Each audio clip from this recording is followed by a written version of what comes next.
welcome back to the my new video guys. Today guys we are going to talk about guys oppo phone guys display and brightness setting. And today video title is guys how to disable auto brightness mode in our oppo phone. Hence you have problem guys your auto brightness setting guys your brightness increase and decrease automatic. So how can you solve this problem in your oppo phone, and guys how can you disable your auto brightness in your oppo phone? In this video fans I am going to show you. So before starting video fans, I want to tell you, if you need my channel, so when first of all go and subscribe the channel, click the bell icon, like my video. So when first of all open your phone setting and guys scroll it.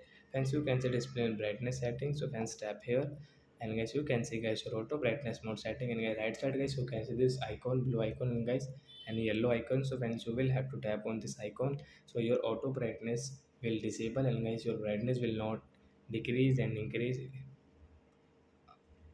And guys you can adjust guys yourself your brightness, you can customize into high power, and guys low power you can customize guys yourself, so your brightness not increase and decrease automatic.